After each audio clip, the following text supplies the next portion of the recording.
Welcome to Finnish Brutality. Today's stage has been brought to you by Munanuki's premium anti-tank landmines for all of your Russian invasion needs.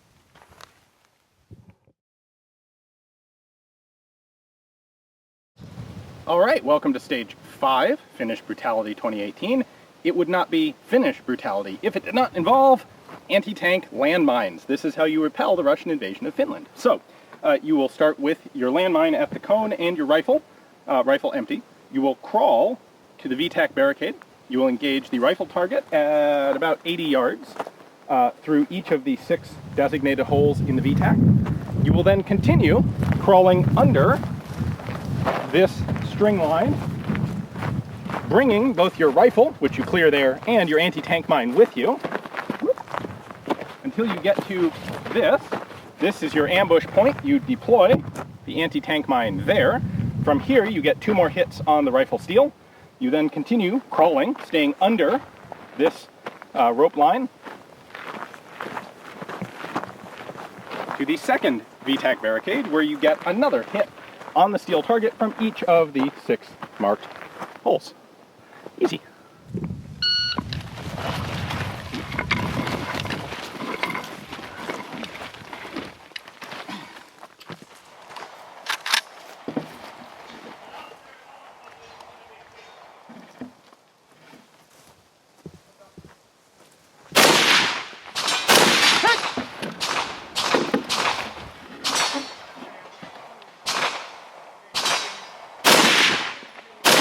Hi.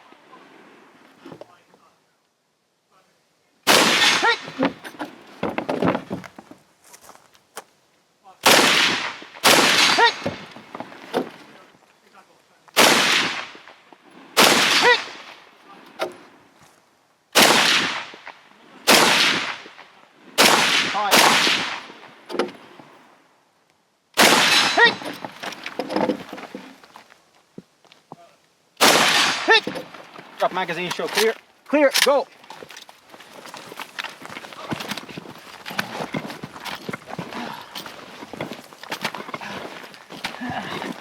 Doing great.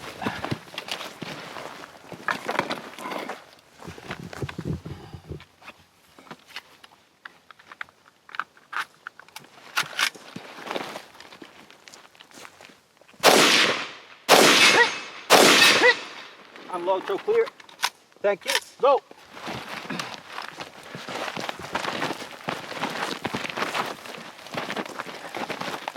Doing great.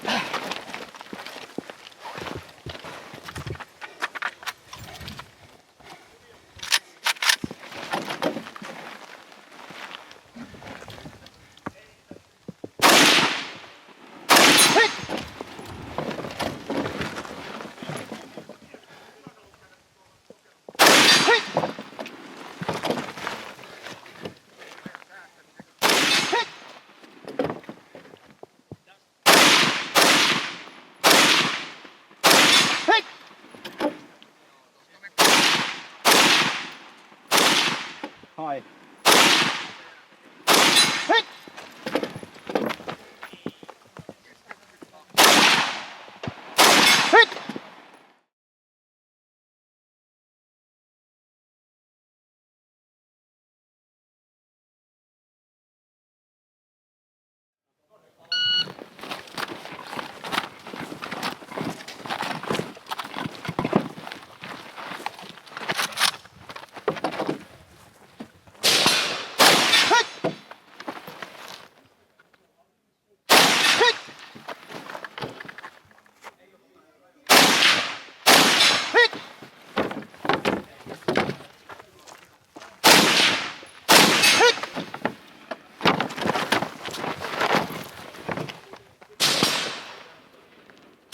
Hit!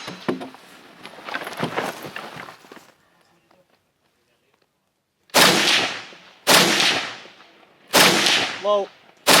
Low.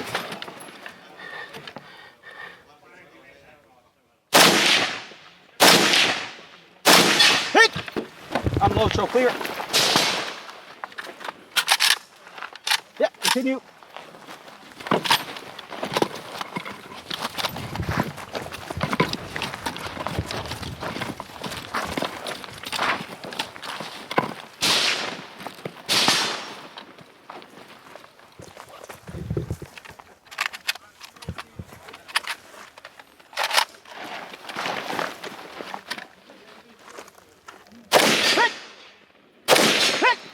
Unload, choke, clear. Clear! Clear, go!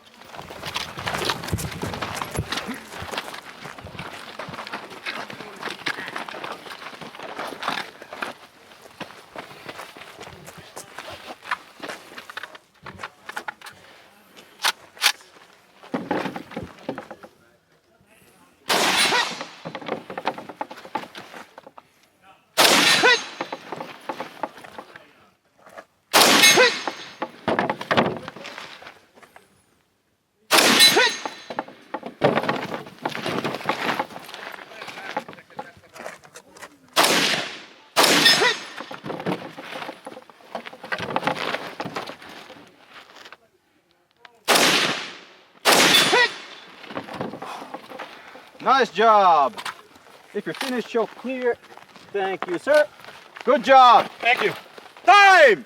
1:33. Point. Not too bad. 7. Not too bad. Crawling is probably bad.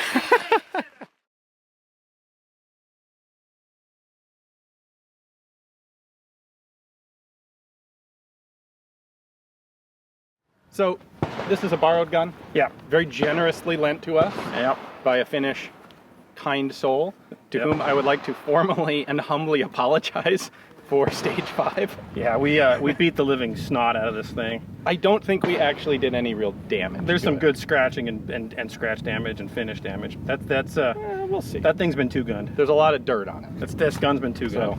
And it's not like, you know, these are a little more common here in Finland, but it's not like guns just grow off trees here like they do in United States. So the fact that this guy loaned it to us and knew there were stages like this is incredible act of hospitality on his part. And I would like to thank him as well. And it's been an awesome rifle. It is. If you're gonna iron-sighted AKs go, I've got that Galil clone, whichever one, Century Arms, but it's actually been okay. But the sights on this and the general handling, this gun is like it's the Cadillac of AKs. Yeah. There's no doubt about it. Now it would be nice to have optics capability. Yep. But other than that, this is a Cadillac of AKs. Yeah, no doubt about it. I will point out, because someone will have noticed it, there is a rail that the owner of this rifle has installed on the rifle. But that is an aftermarket augmentation that is not part and parcel of the standard RK92 or 95. Right. So we are using it in its military guise. Yeah. So this stage, we of course have the anti-tank mine. Yes. We don't do that in the U.S. in Desert Brutality. You mean the Munanuki anti-tank mine? Yes. Yeah. Premier anti-tank mine. Yep. For all of your Soviet tank invasion problems. Absolutely. See, back home, the version of this would be crawl with a radio handset. Yeah. And when you get to the middle, you call in an instrument. Yeah, an A-10. You're like, please obliterate this square mile of ground. An A-10 or a missile from like 80 miles away comes in and the tank's gone. Boom. Yeah. But that's not all of the world. Yeah. So definitely an unorthodox sort of challenge, crawling and dragging stuff with you. Normally you would do this in a way where you're like crawling with 2 knees in one hand and holding your rifle up with the other. But you've got to drag 2 different things. And so the rifle goes down on the ground. It gets ground. That thing gets ground into the dirt. The other thing is and you have to coordinate all that together and not break the 180 while doing it. Right. The other thing that's interesting about this is I think that watching this, when I RO'd this, there were a lot of people that timed out on this. Okay. But they didn't time out because of the crawling. They timed out because they hadn't experienced the unorthodox shooting positions required by the VTAC barricade. And I know people are going to say the VTAC is an artificial barricade, which of course it is. Sure. But it's a training aid designed to inspire you to learn how to shoot in unorthodox positions. Right. So if you can shoot a VTAC well, there's not a whole lot you'll ever run into that you can't handle. This applies to under cars, through windows, through broken walls, whatever. And so if you can do the VTAC ports, all of them, effectively, you can shoot in pretty much any position you ever need to shoot in. Yeah. So that's why it exists. So we had a VTAC at the beginning, a VTAC at the end, and a little spot in the middle. The other thing is that people are going to say is artificial was the unload and reload. Right. Which it is. Sure. However, it's also iterations of unloading and reloading a rifle, which are also good skills to have, the reload being obviously the most important one. Yeah. So I don't think that that's artificial when you consider the match a training environment. Yep. And reloading a gun is a training skill.